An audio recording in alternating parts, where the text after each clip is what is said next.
আসসালামু আলাইকুম। কেমন আছেন সবাই? আশা করি ভালো আছেন। আমিও আছি। আলহামদুলিল্লাহ অনেক ভালো আছি আপনাদের দোয়ায়। তা সকালে রান্না শেয়ার করলাম আপনাদের সাথে যে আমি কী রান্না করতেছি। তা এই তো রান্না মনে করেন চুলায়, আমরা গ্রামের মানুষ তো ভাই চুলায় রান্না করি, লার্কি খড়ি দিয়ে। এই তো চুলায় তরকারি রান্না করতেছি, আর কারেন্টে ভাত, রাইস কুকারে ভাত বসাই দিছি। তা ভাবলাম যে আপনাদের সাথে একটু শেয়ার করি। শহরের মানুষ তো অনেক মনে করেন রান্না বান্না অনেক কিছু ভিডিও করে দেয়। আমরা ভাই ওরকমভাবে পারি না, তারপরে চেষ্টা করলাম দেখি ভিডিওটা কেমন হয়। তাই আমরা ইডিয়েট করতে পারি না ওইভাবে, মানে আমাদের নর্মাল ফোন অত সুন্দর ভিডিও করতে পারি না।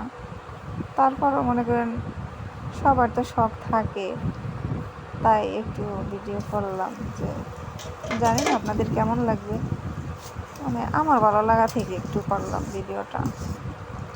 অবশ্যই আপনাদের ভালো লাগবে না, কারণ এই গ্রামের এরকম ভিডিও তো আপনারা দেখেন না। শহরের এডিট করা ভিডিও, ওগুলার কাছে এগুলা তো কিছু না, তাই দেখবেন কেমনে। এরপর নিজের ভালো লাগা থেকে ভিডিওটা করলাম। যদি ভালো লাগে দেখবেন, আর যদি না লাগে কী করার।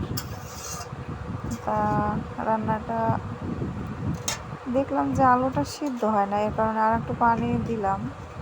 দেখা যাক রান্নাটা কত দূর। এই যে মাছ ভাজি করে রাখছি, এগুলা মানে এই তরকারির ভিতরে মানে দেওয়া হবে।